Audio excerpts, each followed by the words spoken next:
Buenas tardes, mi nombre es Antonio Sam, bibliotecólogo de la Dirección de Gestión de las Colecciones de la Biblioteca Nacional del Perú.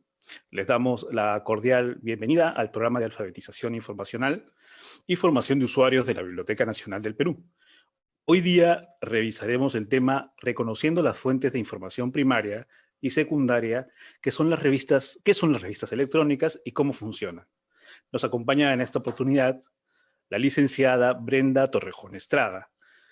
Brenda Torrejón es licenciada en Bibliotecología y Ciencias de la Información por la Universidad Nacional Mayor de San Marcos, egresada de la Maestría de Psicología Educativa, también por la Universidad Nacional Mayor de San Marcos, miembro fundador del colectivo Infómanos, de profesionales de la información, con experiencia en gestión de unidades de información, tanto en bibliotecas universitarias, públicas, especializadas y escolares, desarrollando líneas en gestión, investigación y consultoría en organización de la información, metadatos, alfabetización, informacional y comportamiento informacionales.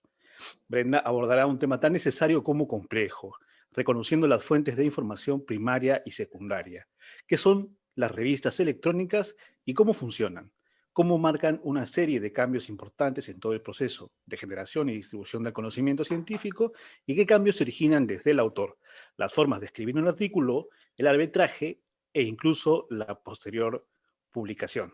Al público participante, que nos sigue por las redes sociales, pueden formular sus preguntas en los comentarios de Facebook. Agradeceremos que sus preguntas sean precisas y breves. Bueno, sin más, les dejo a la licenciada Brenda Torrejón. Brenda, bienvenida. Muchas gracias, Antonio. Muy buenas tardes con todos. Muchísimas gracias por la invitación. Voy a pasar a compartir mi pantalla, así que por favor me confirman que se esté visualizando para poder verlo con tranquilidad. A ver, un segundo. Voy a... Ajá. ¿Me confirman cuando se vea, por favor? Sí, sí se ve, Brenda. Genial. Ya, entonces, bueno, voy a minimizar acá para poder ver. Bueno, tal como ya lo anunciaron, vamos a ver fuentes de información y revistas electrónicas. Sin embargo, dado que el público debe ser variado y no solamente nos estaremos dirigiendo a académicos o estudiantes, sino a ciudadanos, es importante dar algunas pautas para que puedan ubicar a qué nos vamos a referir. Vamos a ver de manera muy grande, muy general, lo siguiente, ¿no? Una pequeña introducción, las fuentes de información, una definición sobre lo que aborda, las fuentes primarias y secundarias, tal como ya lo mencionaron, entre ellas sus características, sus ventajas, las revistas electrónicas de la misma manera, entre su definición, las características y finalmente cómo funcionan. Bueno, en general, nosotros tenemos que recordar primero de qué hablamos cuando nos estamos refiriendo a fuente. Un autor muy conocido en el mundo de la bibliotecología, que data ya este concepto desde el año 76, señala: fuente es todo aquello que nos proporciona el material para la reconstrucción del pasado. Entonces vamos a partir desde esa idea. Acá, ¿qué nos está diciendo? Que se refiere a los lugares destinados a custodiar o guardar las fuentes de una manera sistemática, ordenada, tal como, por ejemplo, lo son, ¿qué? Las bibliotecas, los archivos, los museos. Entonces, esto produce o establece una relación muy estrecha con la bibliografía. Antes, y reitero este término, antes se hablaba estrictamente, cuando hablábamos de fuentes de información, o lo tomaban muy enlazado o como un sinónimo de bibliografía, que vienen a ser escritos derivados de diversas fuentes. Entonces, de acuerdo con el grado de información que nos proporcionan estas fuentes, se van a dividir entre lo que ya hemos mencionado al inicio, entre primarias, secundarias e incluso las terciarias. Y como lo mencioné, generalmente se utilizan esto en el mundo académico. pero también tenemos que entender a qué llamamos información. En general, un conjunto de símbolos con la capacidad de significar. Está registrada en diferentes soportes y tiene el potencial de recuperar. Entonces, lo anterior nos enlazaba a los documentos que se resguardaban en una biblioteca, ¿no es cierto? Bibliográficos, un archivo, los documentos, valga la redundancia, material documental, los museos, que vienen a ser fuentes materiales. Ahora estamos hablando de un concepto que está al margen del soporte, es decir, la información en cualquiera de ellas, ya no solo física, material, sino también, en este caso, virtual, electrónica. Para esto hay que entender un poquito la línea. ¿Qué se dice cuando se refiere o nos referimos a fuentes de información? ¿Qué es lo que se integra? Se integran los siguientes: los datos, la información, el conocimiento y la sabiduría. Es prácticamente una línea embebida. El dato finalmente es una unidad elemental, un signo, un símbolo, ¿verdad? La información viene a ser la organización de estos datos. Finalmente, la información es un insumo para el conocimiento y ya aplicado de una manera esquemática y según la relevancia de cada situación, cada persona, se va a convertir en sabiduría, que viene a ser ¿qué? La habilidad para juzgar los datos, la información y los conocimientos. Es decir, va a depender de mi necesidad de información para yo identificar cuándo y cómo emplear. Vamos a tocar entonces qué son las fuentes de información. Habiendo identificado que está integrada de datos, de información, que complementan a los conocimientos, y esto finalmente esperamos se convierta en sabiduría, tenemos una definición más actual, gracias a esta autora, López Carreño, que señala: son los recursos necesarios para poder acceder a la información y al conocimiento en general. Es decir, ya no nos estamos basando únicamente en el material bibliográfico, como tradicionalmente nos hemos acostumbrado. ¿Qué nos señala? Dice: se entiende por fuente de información cualquier conjunto de documentos, informaciones y datos cuyo contenido y estructura informativa constituye una unidad informacional. ¿Para qué? Para satisfacer la necesidad, la demanda de información de una persona. Acá tenemos que agregar que entonces ya no solo estamos hablando de los libros, sino también estamos hablando de las redes sociales. Pero ¿en qué medida se considera fiable o no? Eso ya es otro punto. Estamos hablando que un blog también es una fuente de información, que Wikipedia también es fuente de información, nos guste o no. Por ejemplo, en el caso de las fuentes de información, nosotros vamos a encontrar elementalmente las fuentes primarias y secundarias. Vamos a empezar por las primarias y vamos a remitirnos al mismo concepto, al mismo término: primario, primero, un poquito para enlazar la idea. ¿A qué se refiere? A información original y que tiene que ser sobre todo inédita, es decir, en ningún otro lado más lo hemos visto. Por ejemplo, mi diario, el diario que yo escribo todas las noches, es una fuente primaria. La entrevista que yo le pueda hacer a una persona es una fuente primaria. Cualquier producto de una investigación, tal como lo señala el texto, o de una actividad eminentemente creativa, es una fuente primaria. Por ejemplo, las tesis. Originalmente las tesis, ¿qué suponen? Proponer o, en este caso, plantear una hipótesis. En este caso, esto es una fuente primaria. ¿Y qué nos dice? Que está destinada a comunicar. ¿Comunicar qué? El resultado de esa investigación, de ese conocimiento, de esa creación. Y regularmente esto funciona o está integrado a la colección básica de una biblioteca. Por ejemplo, tenemos acá los resúmenes de simposio. ¿Lo vamos a encontrar en otro lado? No, hasta que se publique. ¿verdad? Nosotros asistimos a un congreso, la información que se comunique ahí, si es que es la primera vez que se comunica, es información primaria.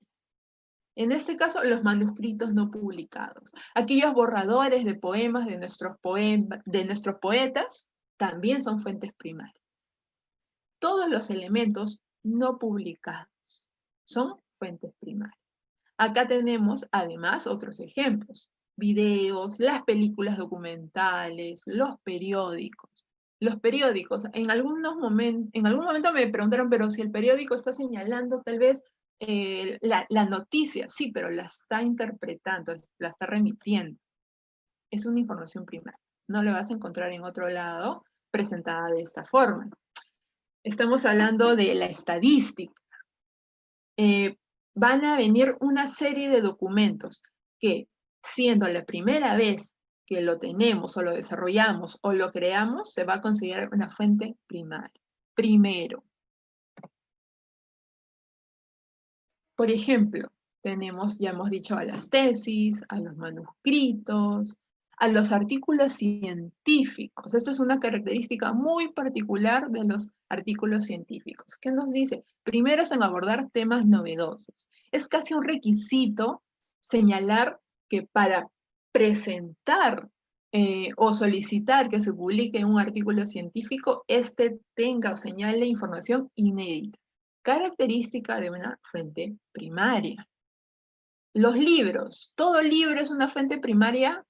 Si hablamos de forma, podría confundirse que sí, pero no. Nos estamos dirigiendo o explícitamente hablando de aquellos que presentan la información por primera vez. Por ejemplo, las obras literarias. ¿Y qué pasa, por ejemplo, con los periódicos, los diarios, los semanarios? ¿Son fuentes primarias? Sí, ya lo hemos dicho, es de carácter informativo. Y, ojo, se considera a esto cuando tienen una periodicidad menor a una semana. ¿Sí? Hasta aquí solamente hemos mencionado fuentes primarias. ¿Qué pasa, por ejemplo, con las revistas científicas? O también conocidas como journals en el mundo académico. A veces estos términos confunden a la mayoría de nuestros usuarios. Tal como le ha dicho, ¿cumple o no cumple con una característica de una fuente primaria? Sí. ¿Por qué? Difunde hallazgos y progresos concretos, especializados, o está dando cuenta de una situación que no se ha abordado anteriormente. Además, en este caso, presenta un control editorial más riguroso. Y, sobre todo, tiene una revisión por pares. ¿Qué significa revisión por pares? Que hay expertos en la materia sobre la revista o el artículo que se está presentando que va a evaluar y va a señalar mejoras o no, o en el peor de los casos, el rechazo de la misma. ¿Por qué? Porque lo que se busca es que aporte información, ya hemos dicho, inédita. ¿Y qué pasa con las fuentes secundarias? Acuérdense, primaria, primero, secundaria, segundo. Ya vamos enlazando. El orden va así. ¿Qué nos señala? Información primaria reelaborada, es decir, que trabaja a partir de la información primaria. La sintetiza, la ordena, la analiza, la presenta, la complementa. No es una producción original, sino es más bien a partir de una producción, de una fuente primaria. Por ejemplo, el análisis de los escritos de los poemas de César Vallejo. La interpretación que se le pueda dar a esta, ¿puede ser una información primaria? Sí, pero si habla, por ejemplo, de un compilado de los poemas de César Vallejo, ¿será una información primaria? No. Facilita, también nos señala, el control y el acceso a las fuentes primarias. Dice, suele conformar la colección de referencia de las bibliotecas. ¿Cuál es la colección de referencia de las bibliotecas? Y ya lo estamos señalando acá en los ejemplos. Las enciclopedias, los diccionarios, los anuarios, los almanaques, todos aquellos que nos muestren dónde está ubicada la información primaria. Las enciclopedias son información o contienen información que no es propia de, en este caso, del editorial, sino que ha recopilado la información de otras fuentes primarias, valga la redundancia, y las ha agrupado. Lo mismo pasa con las revistas de índices. Hay revistas que presentan artículos científicos, como ya lo hemos dicho, y estas se consideran fuentes primarias. Pero también existen revistas de índices, es decir, que solamente nos van a mostrar los títulos o tal vez un pequeño resumen sobre otras fuentes primarias. Entonces, recordemos, una fuente secundaria viene a partir de la fuente primaria. Traten de ubicar primaria primero, la primera vez que se contiene esta información. Secundaria, la segunda vez, por así decirlo, o permitirle a los usuarios que puedan identificar estos términos, en que vamos a abordar esta información. Por ejemplo, tenemos las revistas de resúmenes, ya lo hemos mencionado hace un momento, o los resúmenes de tesis de posgrado.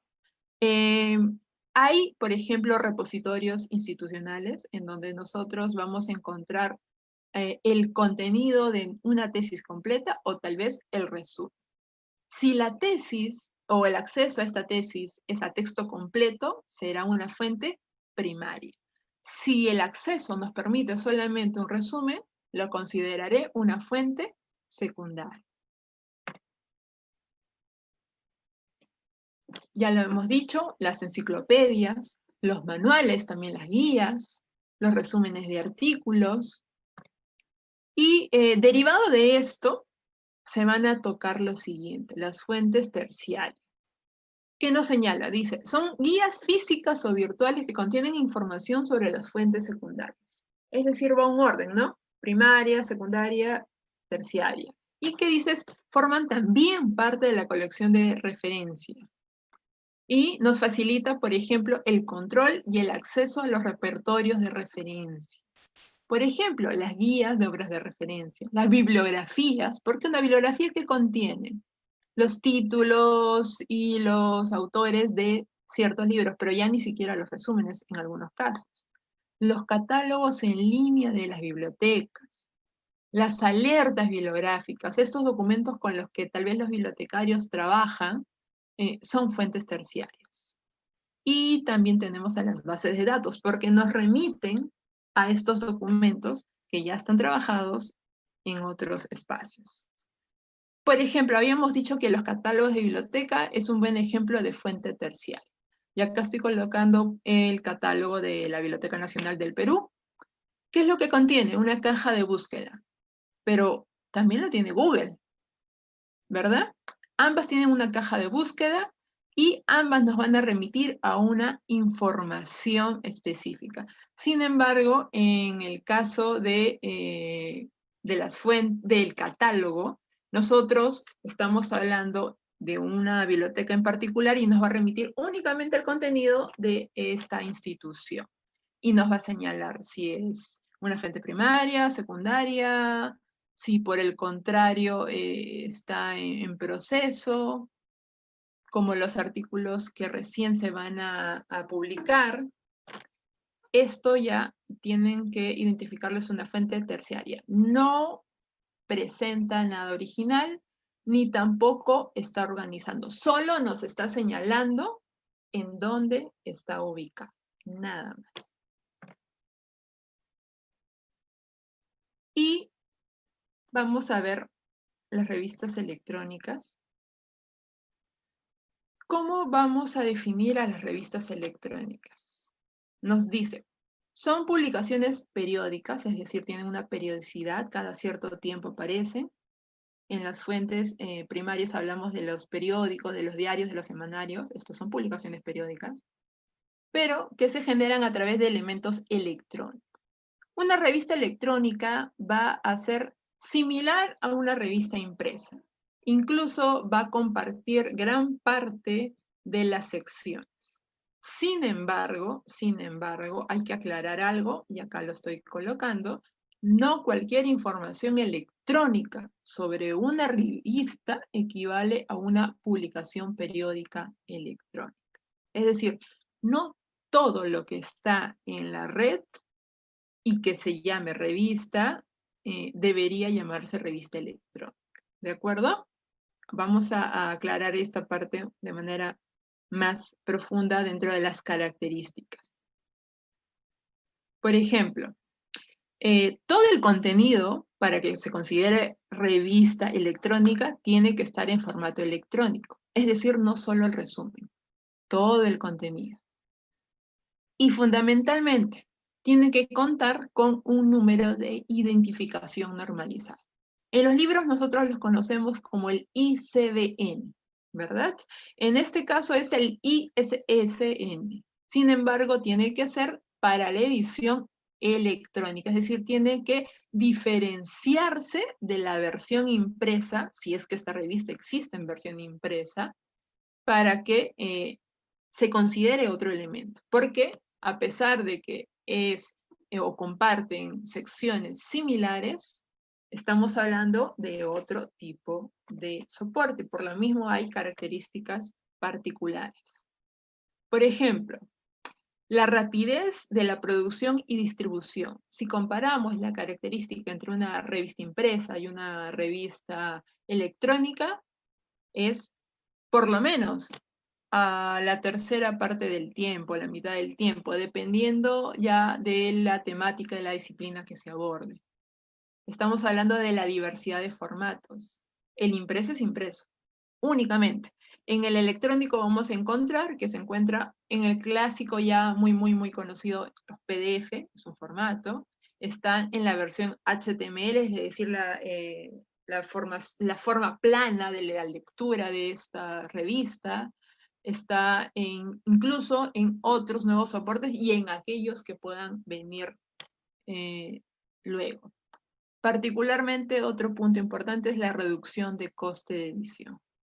Antes teníamos que agregar a todo lo ya sumado al editor, al corrector, al de estilo, al diagramador, los costes del mismo autor, toda la parte impresa de edición. En estos casos, las revistas electrónicas incluso ya tienen plantillas que pueden ser trabajadas. Luego vamos a ver un ejemplo de esto. ¿Qué otras características son importantes para el caso de las revistas electrónicas?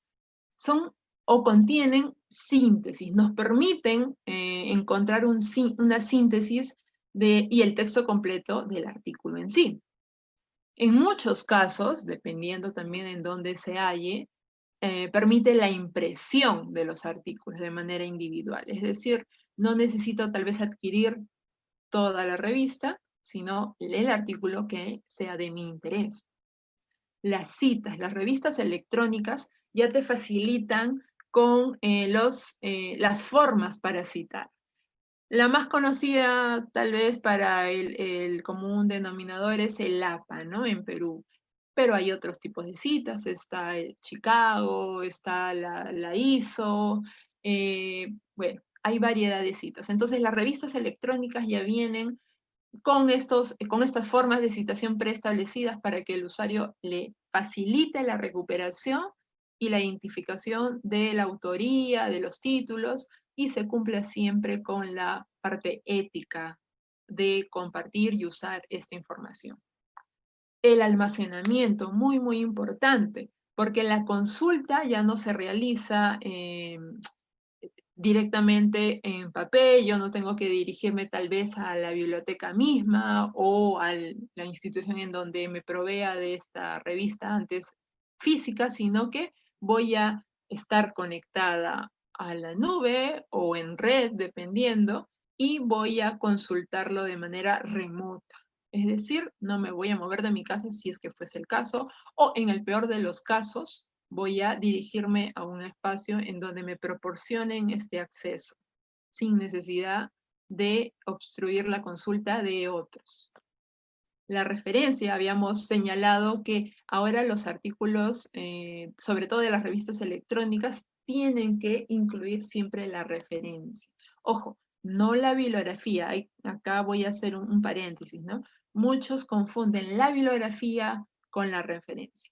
La bibliografía viene a ser todos los materiales, las fuentes que yo haya consultado de manera general para mi investigación.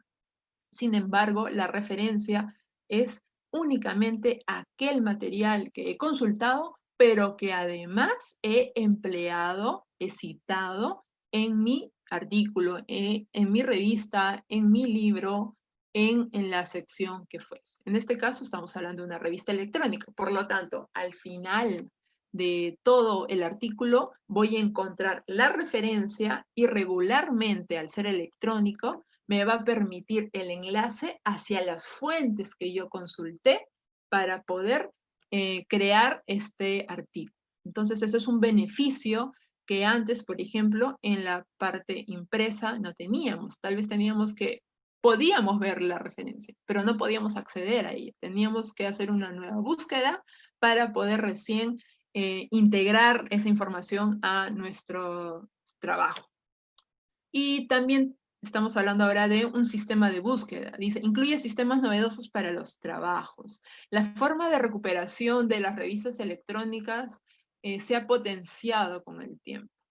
Antes, tal vez las formas te ubicaban siempre el último número, los últimos 2, 3 números. Ahora te da la información histórica de todo lo que ha habido. Es lo que se ha integrado como unas pequeñas cajas de búsqueda dentro de estos formatos. Pero, ¿dónde podemos encontrar a las revistas electrónicas? Voy a empezar por la sección de las bases de datos comerciales. Cuando digo comercial, me estoy refiriendo a aquellas que son de pago, aquellas que son suscritas o que de alguna manera no están en acceso abierto. Por ejemplo, acá estoy señalando solamente algunas bases de datos. Ojo, bases de datos bibliográficas, documentales, como Springer Link, Gay, Dialnet, que es una muy conocida y que también tiene una sección en acceso abierto. Bueno, está ProQuest, EBSCO, Science Direct. Todas en común, ¿qué tienen? Incluyen revistas electrónicas. Además de otro tipo de formatos, como son los libros, las tesis, etc. Pero particularmente, las bases de datos, sobre todo, se han dirigido a compartir las revistas electrónicas. Es decir, en muchos casos, ser agregadores. Buscan, en este caso, a otras instituciones, como las universidades o instituciones de investigación X, para, bajo cierto convenio, cierta suscripción, acuerdo, poder presentar la información de esa institución dentro de estas plataformas tecnológicas. Esa es una de las formas en las que se masificó el acceso a las revistas electrónicas. Inicialmente las encontrábamos como por pago. Y, por ejemplo, y esto es importante señalarlo, muchas de las universidades adolecen de contar con grandes bases de datos justamente por los altos costos. Por ejemplo, la lectura de un artículo de estas revistas electrónicas, de estas bases de datos, puede estar en un promedio entre 20 a 40, 50 dólares de lectura por un solo artículo. Entonces, imagínense, en una revista electrónica que contenga 10 artículos, estamos hablando de ¿cuánto? Y es por persona, ¿no? Vayamos entonces ahora a la sección de acceso abierto. Así como tenemos bases de datos en donde encontramos información de revistas electrónicas de diferentes temáticas, de diferentes disciplinas, en diferentes idiomas, vamos a encontrar una plataforma que en realidad es un directorio de revistas en acceso abierto, muy conocido, es DOAJ. Lo resaltante, lo positivo, lo característico de esto es que, al igual que sus predecesoras, que son las comerciales, tienen muy buena información. Hay mucha información de calidad, porque también, ya hemos dicho, las revistas electrónicas, muchas de ellas, en este caso en particular hablamos de las revistas sobre todo académicas, científicas, son evaluadas para ser presentadas en estas plataformas. Este directorio ha facilitado sobre todo la consulta de muchas instituciones y personas en general para poder acceder a revistas electrónicas que regularmente no estaban a nuestro alcance. Acá es importante señalar que muchas de las revistas que eran de pago suelen pasar un tiempo, primero en estas plataformas de pago, y luego de cierto periodo se liberan y se colocan en acceso abierto. Es así que a raíz, sobre todo en Latinoamérica, de que ha proliferado las revistas electrónicas en acceso abierto, es que muchas de las bases de datos de pago han comenzado a liberar una muy buena cantidad y a integrar esta oferta a sus propias bases. Es decir, ellos a la par de que te ofrecen material de pago, que viene a ser material inédito, sí, muy posiblemente, y de alta calidad, esperemos que sí, también te ofrece el grupo de información que él libera a pesar de que no te puedas suscribir. En cambio, en DOAJ ya se ha comenzado a dar la ola de aquellas revistas electrónicas que no empezaron a ser de pago, sino directamente a ser de acceso abierto. Y también dónde lo podemos encontrar. Y esto es un tema que se ha tocado varias veces en el mundo, sobre todo académico, pero que ha alzado vuelo y que trae mucha controversia. Es SciHub, es una plataforma creada por una estudiante de posgrado en Europa y que, cansada de los pagos por artículo de estas revistas electrónicas, decidió pues descargarse estos artículos y presentarlos en esta plataforma. Pero esto lo vamos a encontrar en la web profunda, en la Deep Web.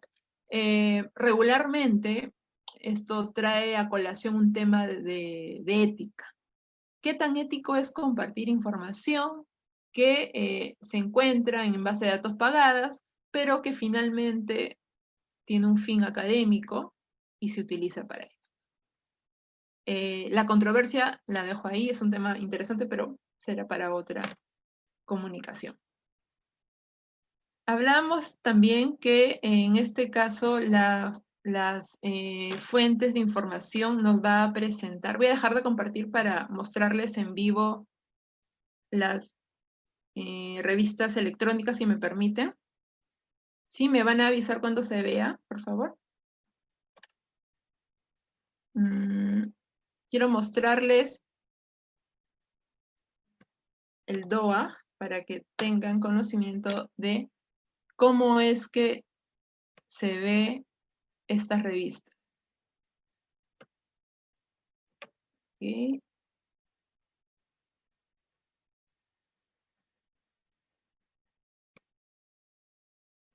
Me van a... ¿Me avisas, por favor, Antonio, si se visualiza? ¿Sí? Sí, creo, ¿no?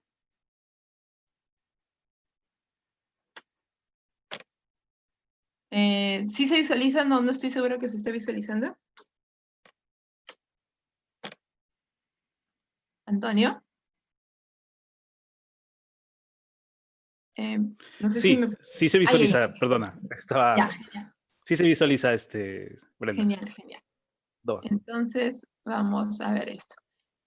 Quería empezar por DOAJ porque esta información, si bien es cierto, contribuye a la sección académica, tenemos que recordar que así como somos estudiantes, también somos ciudadanos, y dentro de esta necesidad, pues vamos a poder acceder a información muy útil, no solo tal vez para los universitarios, sino también para los escolares o para los docentes que necesiten actualizarse, y vamos a presentarles a DOAJ. DOAJ está presentando una caja de búsqueda, tal como lo hace con Google. Y miren, acá ya te está señalando qué es lo que vas a buscar, una revista en particular o un artículo en particular.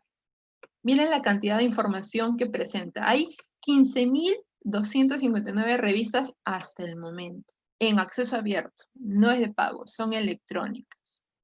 Está hablando información presentada de 134 países y más de 5 millones de artículos.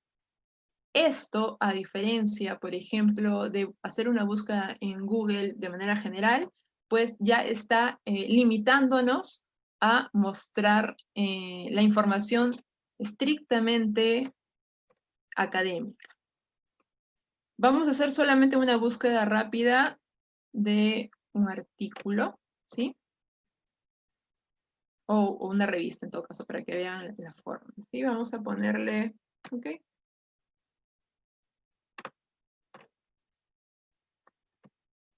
Voy a trabajar con arquitectura. A ver. Oh, en revistas el término arquitectura no me dio. ¿Significa que no hay? No, no es eso. Vamos a hacer la búsqueda de nuevo. Vamos a buscar. Acá está. Acá está. Me está diciendo, en este caso, miren, al costado, a la sección izquierda, los temas, las revistas, las licencias. En este momento voy a obviar esto, me voy a ir directamente al artículo para que vean la presentación y puedan compararlo con una revista impresa. Habíamos dicho que una característica de las revistas electrónicas, y en este caso del artículo que lo integra, es que tienen que incluir, por ejemplo, el ISSN, ¿de acuerdo? Además de esto, nos está señalando el autor o los autores, nos está señalando el resumen y, sobre todo, lo más importante, el texto completo. El texto completo, vamos a revisarlo, de qué manera nos lo está presentando. Acá me dice artículo no encontrado, es decir que este artículo ha sido retirado.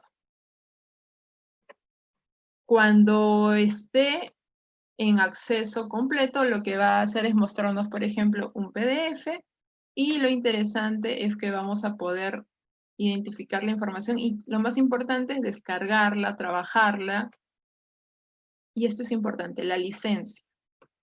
Las revistas electrónicas, si son de pago, están restringidas a las instituciones que las han suscrito. En cambio, las revistas que son de acceso abierto van a tener en su mayoría el Creative Commons, que nos permite justamente compartirla, imprimirla, pero sin embargo siempre hay que hacer alusión al autor, es decir, cumplir con la cita, ¿sí? Esto de acá es básicamente la manera en la que ustedes van a poder acceder. Les está diciendo el año, el artículo, les da incluso información, enlaces hacia otros documentos. Si quieren incluso conocer el documento, en qué formato está, acá les está diciendo, está en PDF. No lo voy a descargar para que no tengamos mayores problemas con el tiempo, pero a la par de las revistas electrónicas, tendríamos que señalar, en algún momento me preguntaron, ¿qué pasa con, por ejemplo, la revista de Caretas? ¿Qué pasa con la versión electrónica de los diarios nacionales? ¿Se consideran revistas electrónicas en sí? Son revistas digitales, ¿sí? Hay revistas electrónicas que nacieron en su formato en papel, migraron digitalizando toda su información y finalmente terminaron siendo solamente electrónicas o digitales. Es decir, y para ejemplo tenemos a la revista de letras de San Marcos, que ahora también se encuentra en su formato electrónico.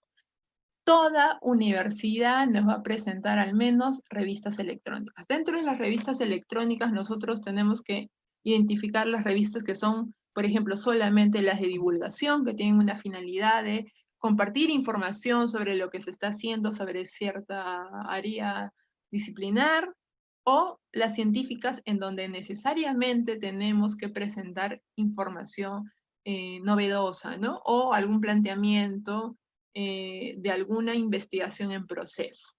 Hay que hacer esta acotación para que no genere dudas. Sin embargo, también quería señalar algo en cuanto a si se considera las fuentes de información, a las revistas, en este caso electrónicas, en la separación en cuanto a primaria, secundaria y terciaria, termina siendo obsoleta esta clasificación. Porque bien le dijimos al inicio, estamos hablando de información que ahora ya está en nuevos soportes. Hay una autora, que es de quien leí la definición, ella ha hecho una nueva clasificación sobre las... voy a dejar de compartir. Ha hecho una nueva clasificación sobre las fuentes de información. Ella ahora habla, por ejemplo, de las fuentes de información académico-científicas. Dentro de esto estarían, por ejemplo, las revistas electrónicas. Está hablando de fuentes de información terminológicas. En este caso, por ejemplo, habla sobre las que son de consulta directa y que en muchos casos acuden al auxilio y la recuperación de información. Y, por ejemplo, son fuentes ¿qué? Secundarias o terciarias. Está hablando de fuentes de información institucionales, que vienen a ser las que emanan de alguna institución pública o privada, y dentro de este grupo se encuentra mucha información de carácter administrativo, por ejemplo, legislativo, jurídico, y es importante identificarlas para justamente los procesos, los trámites que éstas requieran realizar.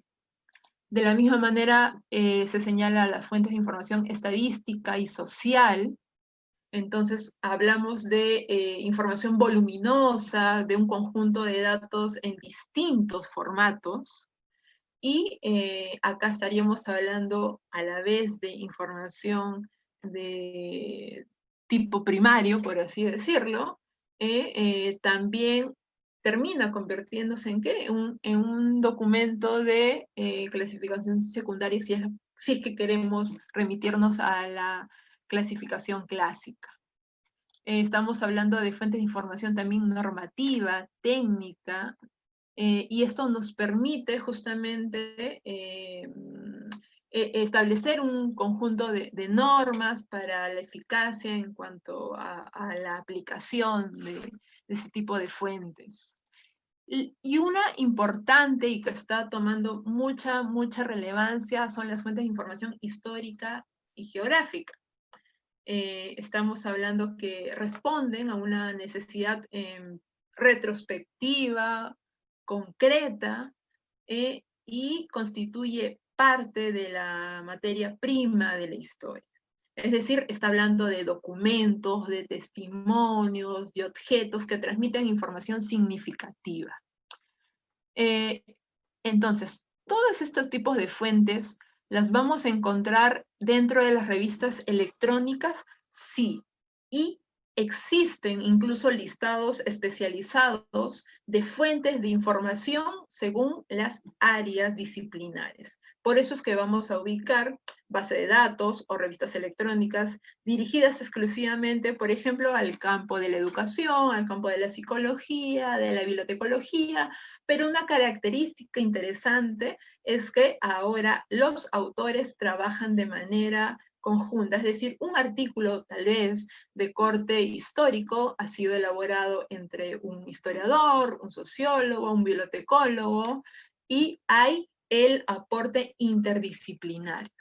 Esto facilita además que las revistas electrónicas las podamos hallar no solo, por ejemplo, en estas bases de datos o directorios, sino también en comunidades académicas como son ResearchGate, academia.edu, en donde vienen a ser como las redes sociales de la comunidad científica. Vamos a encontrar a los autores y si en muchos casos estos artículos son parte, por ejemplo, de una revista, pero se terminó convirtiendo en un libro, posiblemente estas comunidades nos permitan enlazarnos con el autor y solicitarles de manera directa esta versión más completa, o viceversa.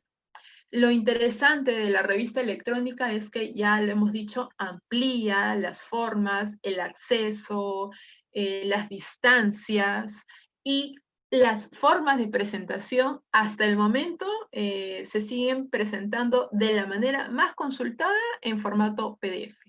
Sin embargo, la característica particular de las revistas electrónicas es que ahora, y lo dije hace un momento, es que trabajan con los formatos o las plataformas OJS.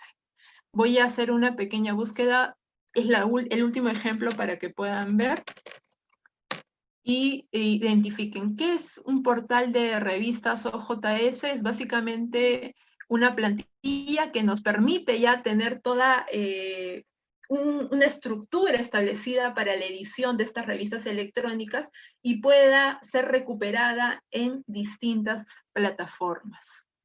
Voy a buscar acá, a ver.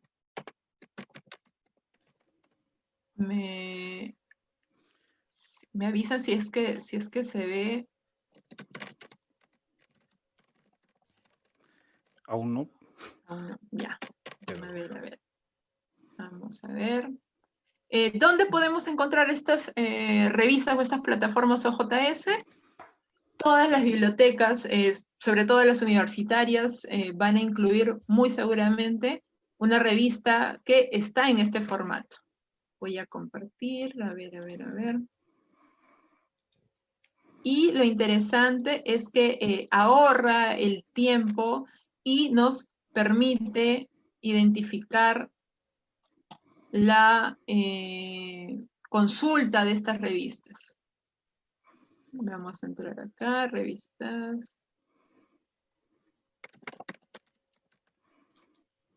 Ok, a ver. Ya para terminar con este ejemplo, sé que el tiempo es oro. Acá, ¿me confirmas si se nota? Sí, ahora ya se ve, sí. Genial, ya. Ok. Uh-huh. Acá, por ejemplo, tenemos una revista que es del campo de la bibliotecología, Biblios. Inició de manera nacional, sin embargo, tiene la contribución de varios autores internacionales, y esta es una muy clásica característica, sobre todo de las revistas electrónicas, porque permite el apoyo entre pares de diferentes comunidades regionales, nacionales, internacionales.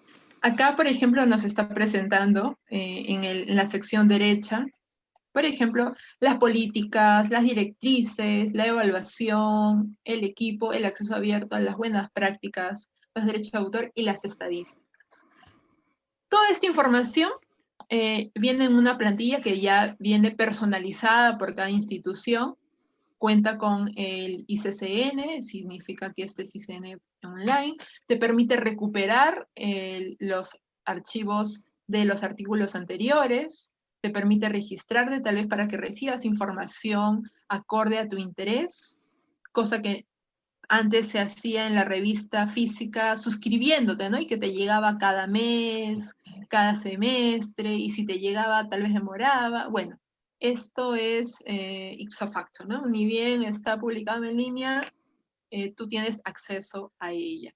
Y esto es solamente un ejemplo, así como Biblios hay otra cantidad de revistas que nos van a permitir la recuperación de información bajo este formato electrónico. Solamente aclarar finalmente que ya hemos dicho, no todo lo que está en web y no todo lo que se presenta, por ejemplo, una información de una revista, de un magazine, de estos que se presentan con una editorial tal vez, entre comillas, no necesariamente es una revista electrónica o no cumple para hacerlo. Y esto tiene que ver con saber identificar qué fuentes son confiables para nuestra investigación. En estas plataformas de revistas electrónicas siempre te van a proporcionar quiénes son los autores, qué pasos debes cumplir para poder publicar aquí, la evaluación, quiénes van a ser parte de la evaluación de los artículos que se presentan, quiénes son, si tienen autoridad en el tema o no, van a cumplir con los derechos de autor y te van a presentar las estadísticas. Y sobre todo es que van a estar registradas en dónde. En estos directorios que hace un momento vimos, por ejemplo en DOA, ¿sí? Acá está DOA y hay otros tantos que van a permitir la recuperación de estas revistas aquí o o el otro extremo al otro lado del mundo. Bueno, sin más, yo no me quiero extender, he tratado de cumplir con los 45 minutos. No sé si estoy No, bien está bien, enterada. está bien. Sí, bueno, muchas gracias, Brenda, por tu presentación. Em, Tenemos algunos saludos de, del extranjero, nos escriben desde Argentina, nos mandan saludos de Guatemala, de Cali, Colombia, y de la Unidad de Biblioteca, Hemeroteca y Centro de Documentación de la Facultad de Medicina de la Universidad Nacional Mayor de San Marcos, ¿no? Em, eh, Te quería comentar, bueno, alguna pregunta, por ejemplo, Open Journal System o OJS es un software de pago, es un software libre. Importante, no hice esa aclaración, es software libre, pero hay que entender que, y siempre valga la aclaración, que signifique que sea software libre no significa que sea estrictamente gratis. El software tú lo puedes descargar, lo puedes instalar y lo tienes que personalizar. Lo interesante es que lo puedes instalar bajo ciertas características y es interoperable. Funciona con otros sistemas que se utilizan regularmente para estas plataformas de recuperación de información. Es decir, por ejemplo, todo lo que está en un OJS es recuperable en Google, por ejemplo, ¿no? ¿Por qué? Porque comparten, digámoslo así, características tecnológicas que permiten su conexión, su recuperación. Muchas gracias.